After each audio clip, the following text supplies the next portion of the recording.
जय श्री राधे। श्री हरिवंश राधा वल्लभ लाल की जय। श्री हरिवंश महाप्रभु की जय। परम पूज्य गुरुदेव महाराज की सदा जय हो। बहुत बहुत स्वागत है आप सभी का।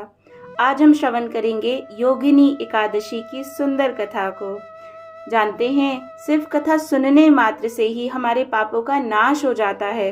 तो अगर आप व्रत ना भी कर पाएं किसी भी कारण की वजह से, तो कथा को अवश्य सुने अथवा पढ़ लें, जैसी आपकी रुचि हो।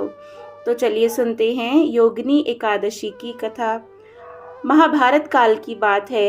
एक बार धर्मराज युधिष्ठिर ने भगवान से प्रश्न किया, हे त्रिलोकीनाथ, आपने मुझे निर्जला एकादशी की सुंदर कथा सुनाई। अब आप कृपा करके आषाढ़ मास के कृष्ण पक्ष की एकादशी की कथा मुझे बताइए। इस एकादशी का क्या नाम है, क्या महात्म्य है, सो मुझे सब विस्तार पूर्वक सुनना है।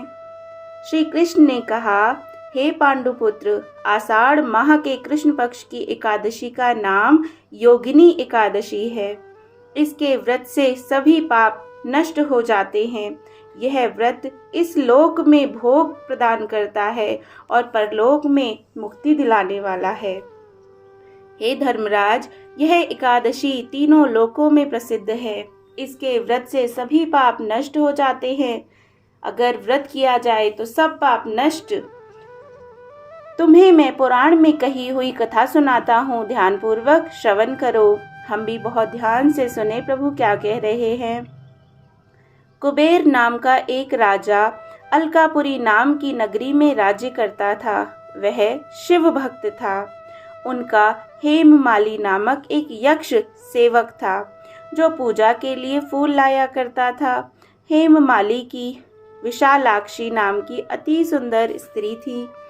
एक दिन वह मानसरोवर से पुष्प लेकर आया, किंतु कामासक्त होने के कारण पुष्पों को रखकर अपनी स्त्री के साथ रमण करने लगा।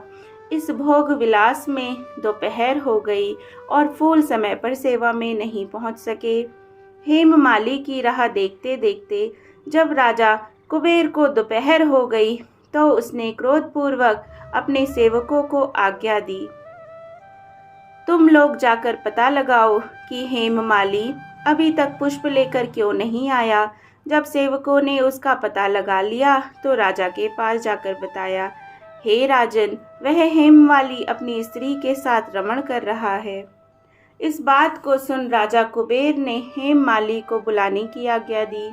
डर से कांपता हुआ हेममाली राजा के सामने उपस्थित हुआ। उसे देखकर कुबेर को अत्यंत क्रोध आया। उसके होठ फड़फड़ाने लगे। राजा ने कहा, अरे अधम, तूने मेरे परम पूजनीय देवों के भी देव भगवान शिव जी का अपमान किया है। मैं तुझे श्राप देता हूँ कि तू स्त्री के वियोग में तड़पे और मृत्युलोक में जाकर कोढ़ी का जीवन व्यतीत करे। कुबेर के श्राप से वह तत्क्षण ही स्वर्ग से पृथ्वी पर आ गिरा और कोढ़ी हो गया। उसकी स्त्री भी उससे बिछड़ गई। मृत्युलोक में आकर उसने अनेक भयंकर कष्ट भोगे, किंतु भगवान शिव की कृपा से उसकी बुद्धि मलिन ना हुई और उसे पूर्व जन्म की भी सारी सुध बनी रही। अनेक कष्टों को भोगता हुआ तथा अपने पूर्व जन्म के कुकर्मों को याद करता हुआ वह हिमालय की तरफ चल पड़ा। चलते चलते वह मार्कंड ऋषि के आश्रम में जा पहुंचा। वह ऋषि अत्यंत वृद्ध तपस्वी थे। वह दूसरे ब्रह्मा के समान प्रतीत हो रहे थे और उनका वह आश्रम ब्रह्मा की सभा के समान ही शोभा दे रहा था। ऋषि को देखकर हेममाली वहां गया और उन्हें प्रणाम करके उनके चरणों में गिर पड़ा। हेममाली को देखकर मार्कंड ऋषि ने कहा, तूने कौन से निकृष्ट कर्म किए हैं जिससे तू कोढ़ी हुआ और भयानक कष्ट भोग रहा है। महर्षि की बात सुनकर हेममाली बोला, हे मुनि श्रेष्ठ, मैं राजा कुबेर का अनुचर था। मेरा नाम हेममाली है। मैं प्रतिदिन मानसरोवर से फूल लाकर शिव पूजा के लिए कुबेर को दिया करता था। एक दिन पत्नी सहवास के सुख में फंस जाने के कारण मुझे समय पर ज्ञान ही नहीं रहा और दोपहर तक पुष्प ना पहुंचा सका। तब उन्होंने मुझे श्राप दे दिया कि तू अपनी स्त्री का वियोग और मृत्युलोक में जाकर कोढ़ी बनकर दुख भोग। इस कारण मैं कोढ़ी हो गया हूँ और पृथ्वी पर आकर भयंकर कष्ट भोग रहा हूँ। अतः कृपा करके आप कोई ऐसा उपाय बतलाएं जिससे मेरी मुक्ति हो। मार्कंडे ऋषि ने कहा, हे माली, तूने मेरे सम्मुख सत्य वचन कहे हैं, इसीलिए मैं तेरे उद्धार के लिए एक व्रत बताता हूँ। यह एक बहुत बहुत ज़रूरी बात ये कि जब भी हम अपने गुरुजनों के सम्मुख हो, अगर वो कोई हमसे प्रश्न करते हैं तो हम बिल्कुल जैसा है वैसा का वैसा बता दे, बिल्कुल सत्य कह दे। यहाँ पर हमें झूठ नहीं बोलना चाहिए। ये बहुत बड़ा पाप हो जाएगा हमसे अगर हम वहाँ भी झूठ बोल देते हैं। तो देखो, मार्कंडे ऋषि ने भी कहा कि तूने मुझसे सत्य वचन कहे हैं, इसलिए मैं तेरे उद्धार का व्रत बताता हूँ। यदि तू आषाढ़ माह के कृष्ण पक्ष की योगिनी नामक एकादशी का विधान पूर्वक व्रत करेगा तो तेरे सभी पाप नष्ट हो जाएंगे। महर्षि के वचन सुन हेममाली अति प्रसन्न हुआ और उनके वचनों के अनुसार योगिनी एकादशी का विधान पूर्वक व्रत करने लगा। इस व्रत के प्रभाव से अपने पुराने स्वरूप में आ गया और अपनी स्त्री के साथ सुखपूर्वक रहने लगा। जय जय श्री राधे, जय जय श्री राधे। तो आगे भगवान ने कहा, हे राजन, इस योगिनी एकादशी की कथा का फल 88,000 ब्राह्मणों को भोजन कराने के बराबर है।